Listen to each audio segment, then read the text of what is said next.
The rationale is pretty straightforward. Communist China is the world's second largest economy. It maintains massive foreign exchange reserves, operates some of the largest state-directed development banks, and finances global infrastructure through its Belt and Road Initiative. Yet Communist China continues to receive financing from institutions designed to support developing economies struggling with poverty and infrastructure deficits. Frustratingly, the Asia Development Bank is no exception. This dual status allows Beijing to benefit from global institutions while undermining the very rules-based system those institutions are designed to uphold. Treasury Secretary Bessent recently reinforced this message by calling for concrete steps to place Communist China on a clear path to graduating from Asia Development Bank's borrowing. Mr. Sweeney, do you agree with what Secretary Bessent said and that the Asia Development Bank should end Communist China's borrowing of Asia Development Bank funds? Thank you for that question, Senator. I wholeheartedly agree with that position. As we all know, I believe, funding is fungible.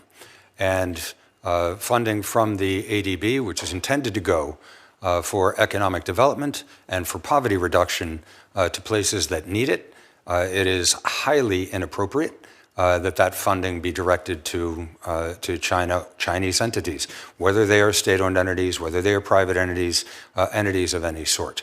Money is fungible. That money which is not directed toward the developing country members and goes to China, which is still classified as a DCM. I don't think that's appropriate.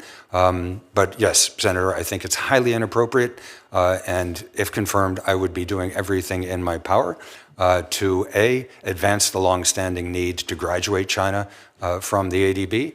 And secondly, related but somewhat different is ending the ending lending, right, which is probably a somewhat more immediate possibility. So can you provide a few details? You have some thoughts about, assuming you're confirmed, what would you do within the governance structure of the Asia Development Bank to be able to stop this sort of lending to Communist China? Thank you for the question, Senator. The first piece of this is that, from what I understand, I haven't sat in the position, I don't know the details of how graduation works, but I understand that it's going to need to be a consortium effort to convince China to withdraw. That's different from stopping lending, but I believe that with our equal partner Japan and other developing countries, which have an interest, a personal interest in seeing that lending stop, we will arrive at a program for graduation of China. Yeah, let's talk about, you talked about the Belt and Road Initiative, and I mentioned it as well. Yeah. Last year, the Asia Development Bank announced an investment in a railway along the China-Pakistan Economic Corridor that was closely affiliated with Communist China's Belt and Road Initiative. What's especially concerning is this project was previously slated for Chinese financing, but ultimately was deemed to be too risky by Beijing. After years of delay, cost overruns, and concerns about Pakistan's debt sustainability, Chinese lenders reportedly stepped back. The result was that the risk once borne by Chinese policy banks is now being transferred to a multilateral development bank in which the U.S. is a leading shareholder. Should the Asian Development Bank be acting as a lender of last resort for the Belt and Road projects that fail to meet market or policy bank standards, even by China's own standards? Thank you for that question, Senator. It should not. It's highly inappropriate. If confirmed, I commit to the committee, to you, to oppose any such lending. It is highly inappropriate. Great. Well, I do want to commend the Asian Development Banks for its recent decision to allow investments in nuclear power projects. This is a significant and overdue shift. Last year, I led a bipartisan CODEL with Senator Coons and Senator Budd to the Philippines. During that trip, we heard about the immense energy security challenges, and it's not just the Philippines, it's other countries as well.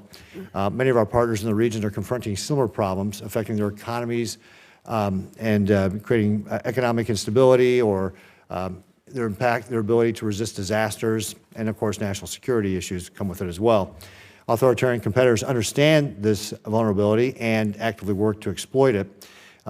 the Asia Development Bank's shift here, therefore, represents not only an energy milestone, but also a strategic opportunity for the United States. How will you ensure the Asia Development Bank's nuclear financing supports partner countries in addressing urgent energy security needs? Thank you for the question, Senator. We are fortunate to have a country which is second to none, and in my opinion, above all, in our energy development technologies. That includes nuclear. And if confirmed, I will work assiduously and tirelessly to ensure that U.S. technology is brought to bear on those issues.